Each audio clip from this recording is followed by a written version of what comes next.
I lost money, lost trust, and almost lost myself. In just one peaceful Sunday afternoon, the life I thought I had under control vanished like smoke. The man I'd loved for nearly a decade looked me straight in the eyes and said, "We all agreed you didn't need that money." In that moment, I couldn't hear the wind outside the window, the TV in the living room, or even my heart pounding in my chest. Just one question echoed in my head. Who is we? But let me start from the beginning. My name is Olivia Sanders. I'm 37 years old and live in Charleston, South Carolina. I've been married to Travis for 8.5 years. A marriage that wasn't perfect, but I always thought it was good enough to hold on to. We didn't have kids, partly because it never felt like the right time, and partly because I wasn't sure I wanted to tie myself any closer to a man who always hid behind easy smiles and empty words. 7 months ago, my father died of a stroke. No warning, no time to prepare, he collapsed on the kitchen floor just minutes after calling to ask if I'd be coming home for Easter.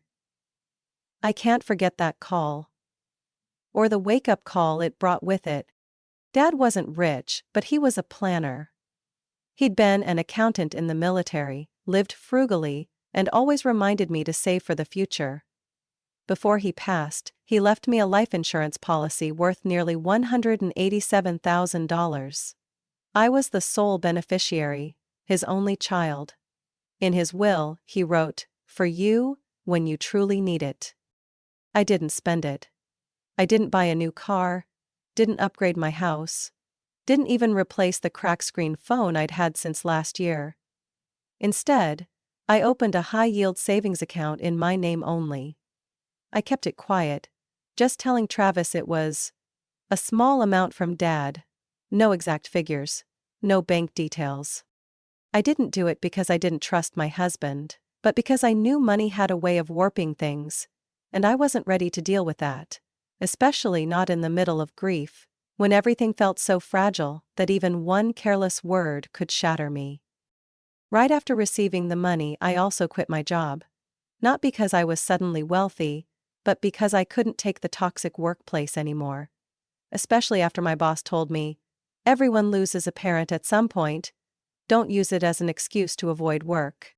Travis held me and said, "You just rest, I've got this." I believed him. I really believed him. He didn't ask what I planned to do next, didn't bring up the money, didn't seem bothered that I spent hours rereading every handwritten letter my father had ever sent.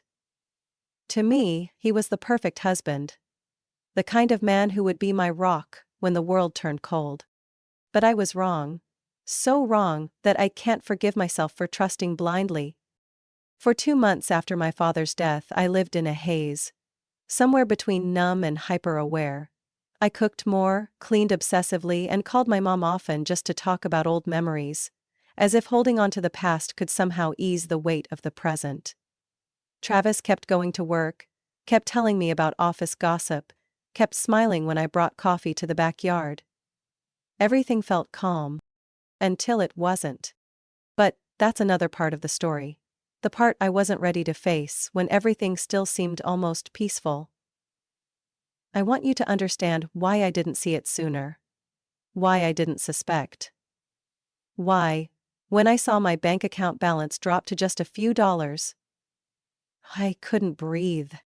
Because sometimes, the person you trust most is the one who puts the knife in your back. Not out of hatred, but because they assume you won't fight back. And I didn't fight back.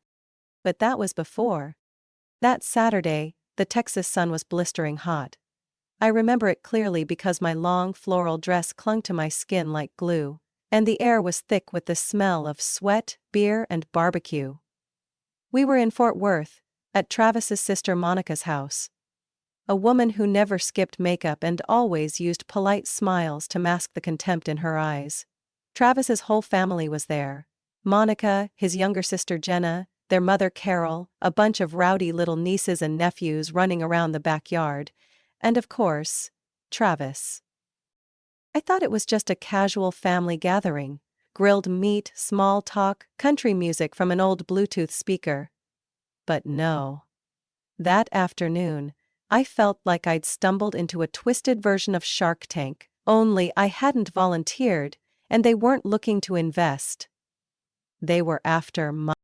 I was sitting on a wooden chair by the fence, holding a glass of iced tea, beating with condensation, eyes following a couple teaching their kid how to play catch. Everything seemed normal, until Carol spoke. "Olivia," she said, "I heard from Travis that your father left you a pretty sizable amount, didn't he?" I turned to look at her. Her voice was gentle, but her eyes were sharp as blades. I didn't answer right away. I gave a polite smile, nodded slightly. "Yes, he left a bit," I said, trying to sound calm. Jenna burst out laughing. "A bit? Girl, Travis said it was close to 200 grand. For most people, that's a fortune." I gripped my glass of iced tea so hard I nearly cracked it. My heart pounded. Travis told them? I never gave him the exact number, just called it a small savings. How did they know? I tried to stay calm. "Whatever the amount is, it's the inheritance my father left me. I'm just trying to use it wisely." Monica chimed in, setting her plate of ribs down on the wooden table. "Then why not invest it in something useful? We talked with Travis last week. If we had a bit more capital, we could open a self-service laundromat near West High. That area's growing." I looked at Travis. He avoided my gaze and scratched his head. "You talk to them about my money?" I asked, my voice low but sharp as a blade. "It was just an idea," he said awkwardly. "It's not like you're using it right now." Carol jumped in immediately. "What I mean is, you're not working, you don't have any financial burdens, and meanwhile the family is trying to build something. I just think, if you shared a little, we could all move forward together." I let out a short, dry laugh. "Share a little? You're talking about my father's inheritance. The man you never even met, the man I've lost forever. And now you're calling this moving forward together?" Jenna raised an eyebrow. "No need to get all worked up. You're sitting on a pile of money you're not using, and we're actually trying to build something for the future." I set the glass down on the table. My hands had started to tremble. I didn't want to make a scene. Didn't want to argue in front of the kids playing nearby. Didn't want to be the crazy daughter-in-law in their eyes. But every cell in my body was screaming, "This is a trap." "I'll think about it," I said, keeping my voice steady, then stood up. "Anyone need help cleaning up?" No one answered. They just stared at me. As if I'd just refused to give them a gift they'd long assumed was already theirs. That night, back home, I stood in the shower for what felt like forever. The water running over me but doing nothing to wash away the numbness. I didn't cry. I didn't scream. I just felt something cold spreading through my chest. I understood. This wasn't a misunderstanding or a polite suggestion anymore. They didn't ask. They'd discussed it, made plans, and were now just waiting for me to say yes, like some fool surrounded by wolves. The only question left was, what would they do if I said no? And I, Olivia Sanders, was too damn tired to stay silent again. The next morning I took Milo, my loyal Labrador, to the vet, after he'd been throwing up all night. The sky hadn't even fully brightened yet, a chill creeping down my collar, and all I wanted was to pay the bill quickly and go home to rest. But life wasn't going to be that simple. The moment I opened the banking app on my phone, it felt like the world exploded around me. Balance, $0.36. I froze at the reception counter. The screen blurred as my hands trembled so badly I almost dropped the phone. I closed the app and reopened it. Same thing. I checked the savings account, the one where I'd carefully deposited my father's inheritance. The only place I thought was truly safe. Balance, $0. I don't even remember how I left the clinic. Maybe I muttered something, "I'll come back later, maybe?" Or maybe I just ran to the car without saying a word. I just remember my legs going numb, my heart pounding like war drums. When I got home, I dropped my purse on the floor, turned on the speaker, and called Travis. "Hello?" His voice came through, calm, like nothing had happened. Where's my money? I hissed, losing every ounce of restraint. Olivia, calm down. Don't tell me to calm down. My inheritance, all of it, is gone. I'm asking you again, where is my money? A moment of silence, then Travis let out a sigh, like he was the one being bothered.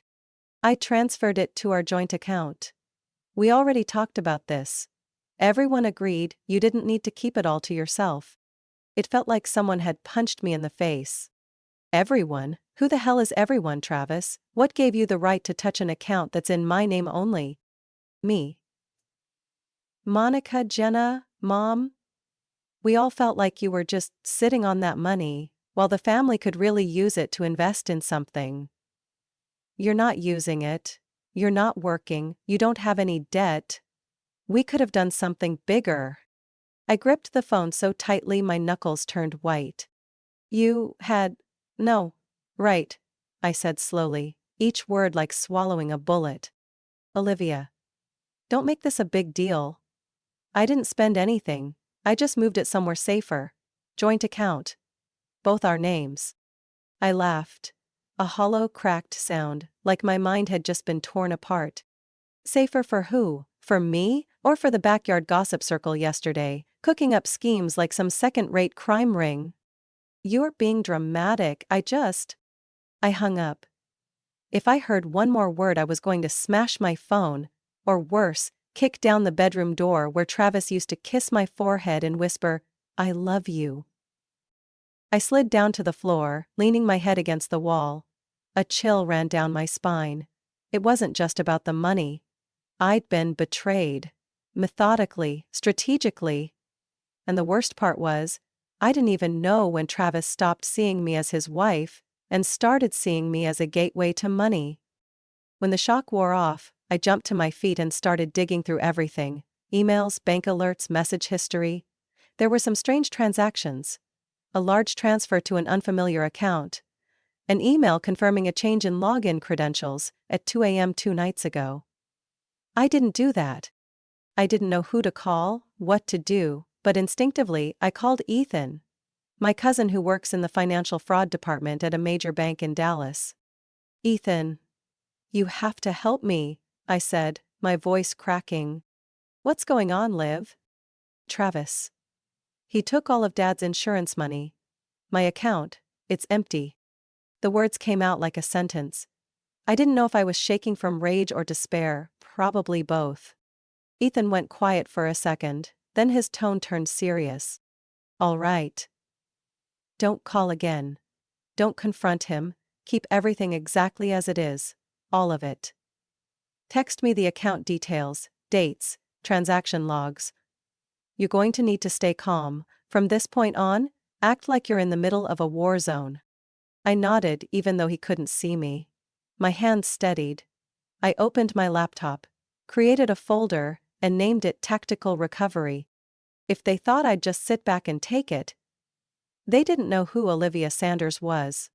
Some nightmares don't need closed eyes to see, because they unfold in broad daylight, right in the home you once called your safe place. After the call with Ethan, I turned off my phone, shut the blinds, and locked every window in the house. I needed darkness, I needed silence.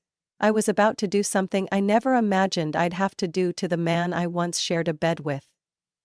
Investigate him. The truth is, I'd had a vague feeling for weeks. The exchanged looks between Travis and Monica when I walked into a room. Conversations that suddenly went quiet.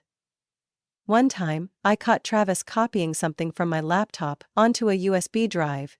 He said it was backing up photos, even though I knew damn well no one backs up Word docs and bank spreadsheets onto a flash drive like that. I'd filed away those moments, but I hadn't acted. Until now. I created a hidden folder named Fireproof. In it, I started collecting everything I had. Screenshots of the suspicious bank transactions. Notification emails showing login changes. Forwarded to a strange new address. An audio recording from 3 days ago, in the kitchen, where Travis muttered to his mom over the phone. She won't notice. Not yet. I'm doing it by the book. I saved every byte of data, encrypted the folder, and backed it up on 2 USB drives, one hidden inside an old tea tin on the kitchen shelf. The other I took to the bank to keep in a safe deposit box. That evening, I called Aaron, my older cousin who's worked on financial fraud cases in Boston since our college days. "I need you," I said quickly, dryly. "And this isn't about a cheating boyfriend." His voice changed instantly. "Travis, what's going on?" I didn't need to say much.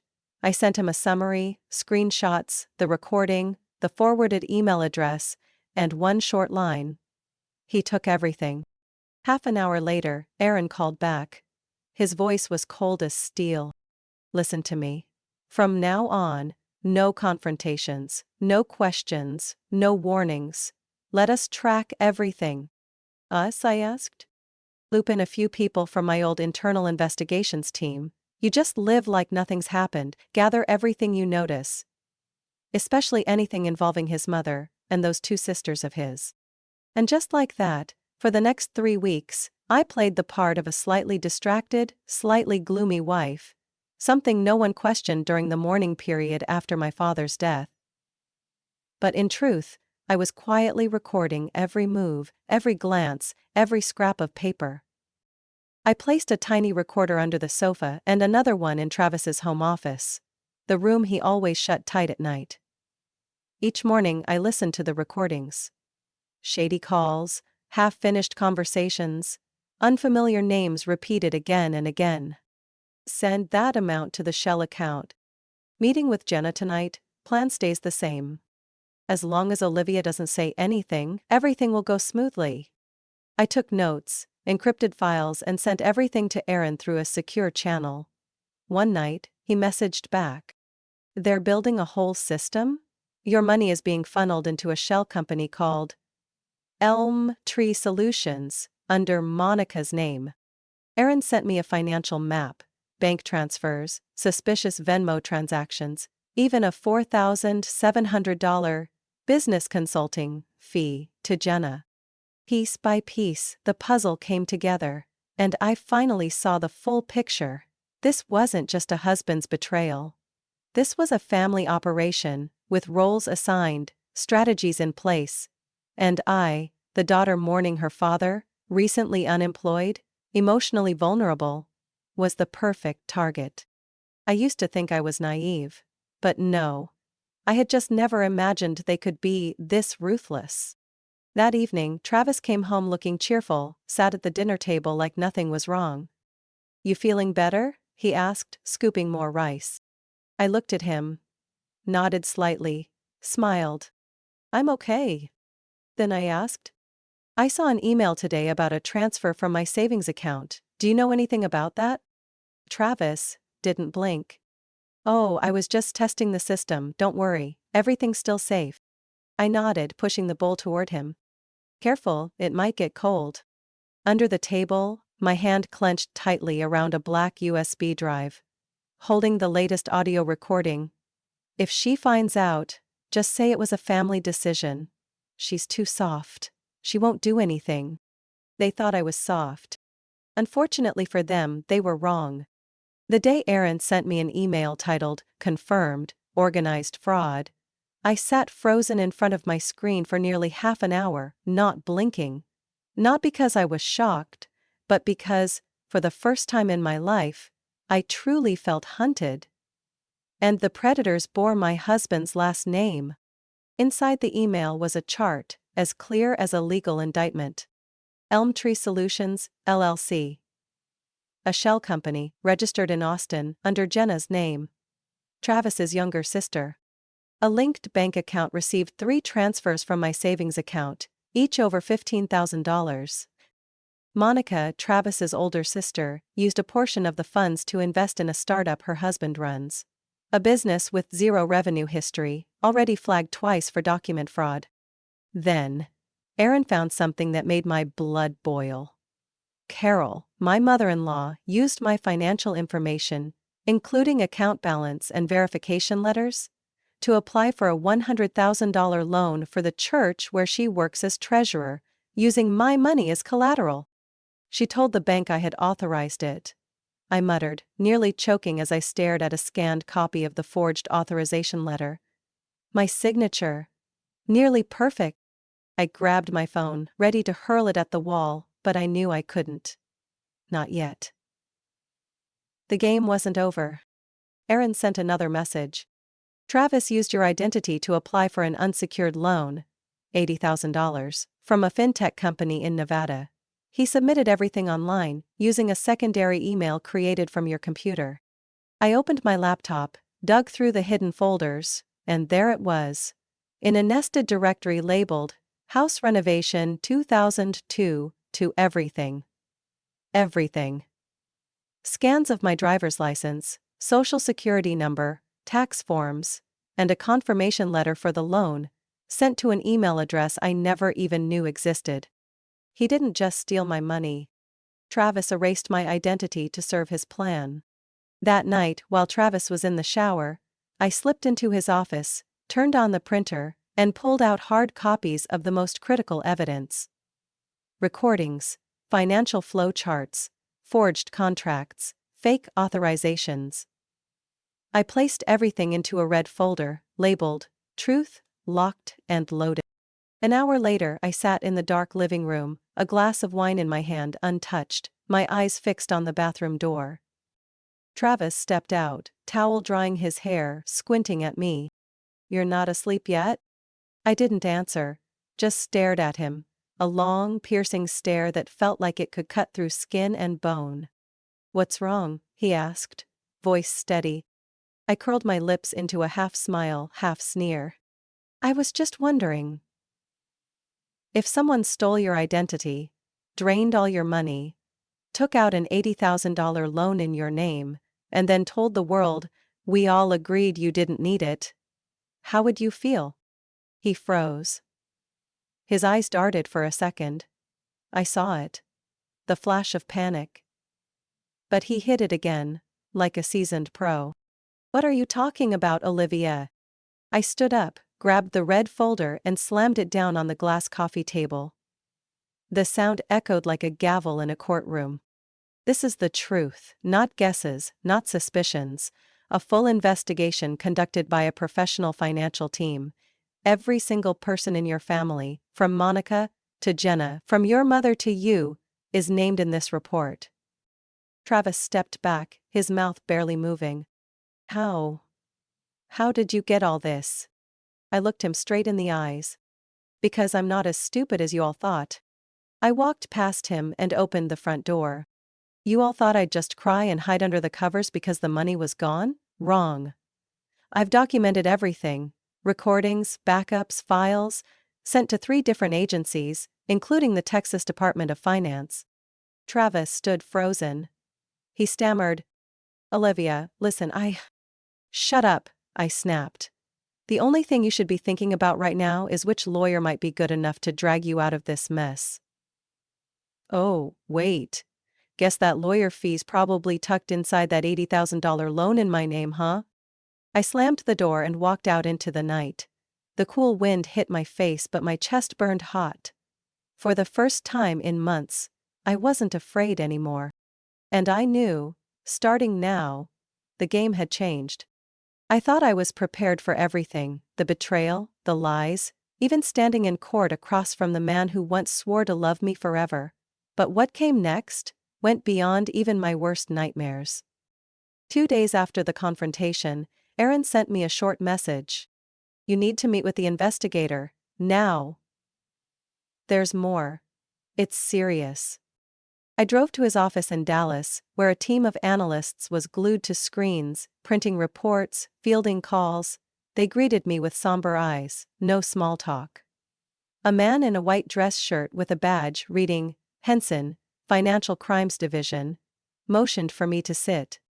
"We have reason to believe that your husband Travis not only defrauded you, but is a professional con artist operating under multiple fake identities."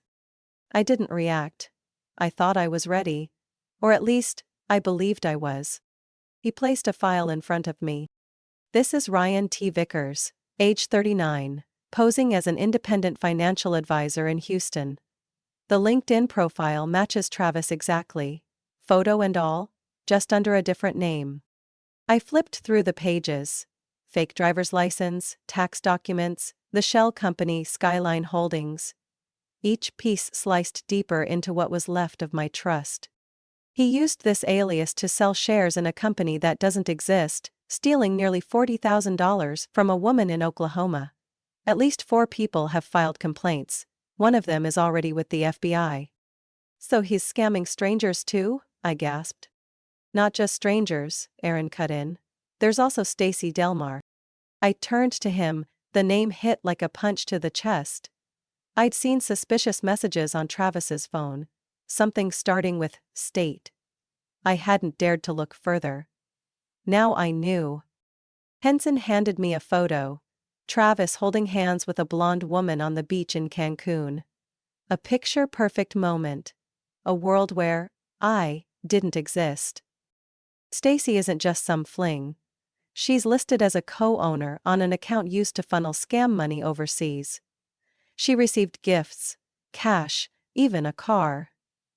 What's worse, Travis introduced her as his late wife and told her the money came from a life insurance payout. I bit my lip, the blood drained from my face. A wave of humiliation, rage, and choking heartbreak rose all at once, like a tide tightening around my throat. He built an entirely different life. I whispered. Henson's voice turned grave. There's something even more serious. He placed a copy of an unfiled legal document on the table. Petitioner, Carol Delaney.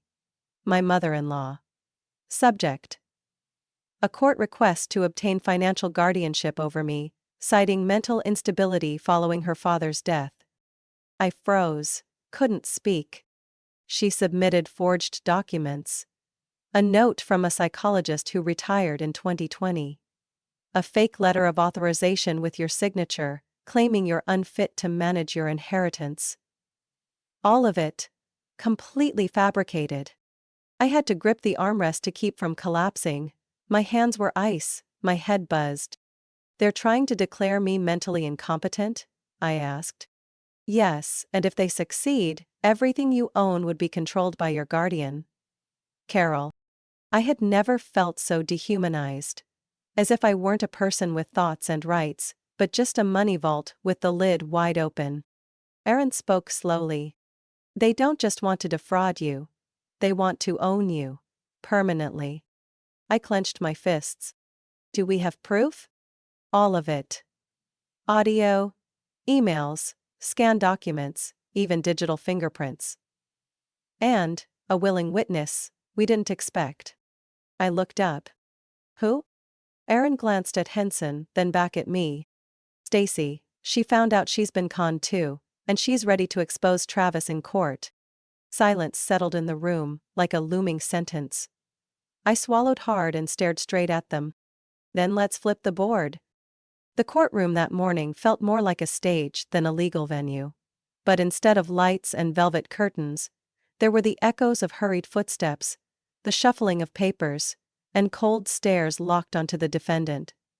I sat motionless on the plaintiff's bench, hand resting lightly on the thick folder that held everything Aaron and I had gathered over nearly 2 months. Dallas County Court, preliminary hearing on charges of fraud, forgery, identity theft, and illegal money transfers. Defendant, Travis Delaney, along with 3 family members, Carol, Monica, and Jenna. I knew they'd all show up, but I didn't expect 2 more to walk in just as the judge entered the room. A blonde woman in dark sunglasses and a long black dress, Stacy, the woman Travis once called his new wife in the double life he created.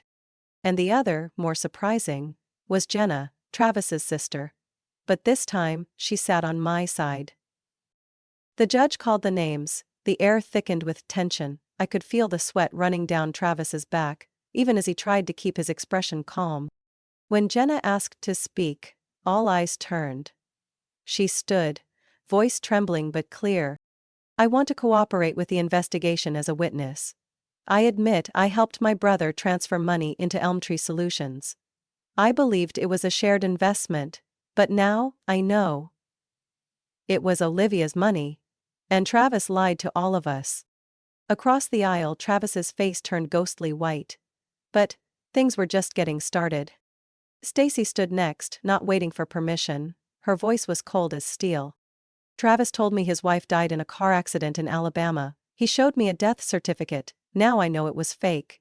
He said the inheritance was his, from life insurance. I believed him. I even co-owned an account he used to launder funds through a fake investment chain. I didn't turn around. But I knew Travis's eyes were wild. Cornered. Panicked. Then he jumped to his feet. Without waiting for his lawyer to stop him, he screamed. It was all my mother's idea. She planned it. I just followed orders. Monica and Jenna knew too. We didn't do anything without a family decision. The judge slammed the gavel for the first time. The courtroom erupted. Carol, his mother, shot up, pointing back at him. You're blaming me? I did this for the family. I thought it was shared money. I didn't know you were conning people, faking a wife, using false identities. I didn't raise you to be like this. Monica screamed too, and for the first time, her polished, polite mask fell off. I didn't know Travis had a separate account. I just signed the papers he gave me. I thought it was an investment for all of us. Jenna snapped back, her voice furious. You said Olivia agreed? You even sent fake emails pretending to be her, signed her name. You said she was too weak to take anyone to court. Travis shouted louder. None of you are innocent, you're all in this. The gavel slammed a second time. Order, the judge roared, or I'll have the bailiff escort you out. I remained silent. I didn't need to say anything. They were tearing each other apart. A federal agent stood from the back row, raising a folder. Your Honor, I present a preliminary list of charges. Financial fraud, identity theft, document forgery, conspiracy to launder money, and attempted asset seizure through false claims of mental incompetence. All supported by concrete evidence and witness testimony. When the list was submitted, Travis nearly collapsed in his chair. Carol sat dazed, hollow-eyed. Monica sobbed uncontrollably. Jenna kept her head down, unable to look anyone in the eye. As Stacy walked past me, she whispered, I'm sorry, I was a victim too. I nodded. I didn't need to hate a woman who'd also been manipulated by him. The hearing was adjourned to prepare for formal prosecution within 6 weeks, but all the cards were on the table now, and they had no way out. As I stepped out of the courtroom, the midday sun hit my face. For the first time in months, I didn't feel cold inside anymore. I didn't win out of revenge. I won because I stood up when they expected me to stay silent. 6 months after the hearing, I stood in front of my old house in Charleston, holding the keys, staring at the wooden door I once believed was my safe haven in the storms of life. Now, it was just an empty shell. A house filled with lies, manipulation, and pain. I locked the door one last time and handed the keys to the real estate agent. The house had sold just 3 weeks after being listed. The buyers were a newlywed couple. I smiled as I watched them walk hand in hand through the front yard. They didn't yet know what it meant to lose everything, and I hoped they never would. Travis pled guilty. He had no choice. With overwhelming evidence, recordings, wire transfers, false identities, testimony from Stacy and Jenna, he signed a plea deal to reduce his sentence. 18 years in prison, no parole for the first 9. When the verdict was read, he said nothing. No crying, no begging, just lowered his head, eyes empty, as if he knew it was all over. Carol, his mother, insisted she knew nothing about the fake identities or outside scams, but she couldn't deny the fake authorization with her signature, her digital fingerprint, or the email to the bank referencing Olivia's unstable mental condition. She was charged with 3 felonies: document forgery, attempted asset seizure, and providing false information.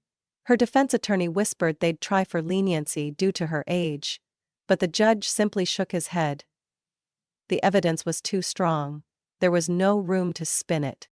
Jenna, despite participating in the money transfers, cooperated fully, turned over documents, testified, and exposed the fake investment scheme. She received a suspended sentence with 3 years of supervised probation. Monica Travis's sister, wasn't criminally charged due to her limited role, but she was fined for receiving funds from fraudulent accounts. Her lawyer tried to shift all blame onto Travis, and while he wasn't wrong, my relationship with her officially ended. Forever. After the final court session, Jenna met me outside on the courthouse lawn. She handed me an envelope. "This is the portion of the money I was roped into signing off on. I know I can't make it right, but I don't want to keep anything from that mess." I nodded and took it, not because I forgave her, but because I knew dignity is sometimes the most painful lesson people have to learn, through losing everything. I moved to Asheville, North Carolina, a small town nestled in green hills where the mornings are foggy and quiet, and the nights are so still I can hear my own heartbeat. I rented a third-floor apartment in a renovated historic building. Not big, not fancy, but it's mine. No liars have keys. No eyes are watching. No more justifications that it's for the family so you must sacrifice. I take morning walks with Milo, the dog who's stayed loyally by my side from the beginning. I've started freelancing for a content design company, spending my days reading books, brewing coffee, and learning to paint. Things I once pushed aside for the sake of family life. I no longer have contact with anyone named Delaney, and no one has tried to reach out, maybe because they know I'm not the same easy target I used to be. They know messing with me again would be their end. One afternoon while folding laundry in the living room, I got a delivery notification. I opened the package. A card from Stacy. "Thank you for not making me feel small. I didn't realize how deeply I'd been deceived until I saw the look in your eyes in that courtroom. I hope you find the peace I'm still trying to rebuild from scratch. Stacy." I closed the card and placed it on the bookshelf. A small piece of the past. Not something I run from, but not something I cling to either. That night, I stood by the window, watching the streetlights reflect off the glass. My heart no longer felt heavy. It had healed. Not because of forgiveness, but because I chose to rise. I chose me. People often say, blood is forever, but I don't believe that anymore. Because I've learned. The blood of choice runs deeper than the water of kinship. And now, I choose the people who stay. Not for gain, not out of obligation, but because they truly want me in their life, not what I can give them. My story doesn't end with applause or a happy tune. But it ends with the one thing that matters most. Freedom. Olivia's story is a powerful reminder that the cruelest betrayals sometimes come from those we trust the most. When kindness is mistaken for weakness, and family ties become a cover for greed, we're forced to make a choice. Stay silent, or stand up for ourselves. Olivia chose to flip the script. She didn't just reclaim justice, she found something even more valuable than any inheritance. Freedom, dignity, and relationships truly worth keeping. What do you think about Olivia's story and the choices she made? Would you have done things differently? Share your thoughts in the comments. And don't forget to follow the channel for more heartfelt family stories.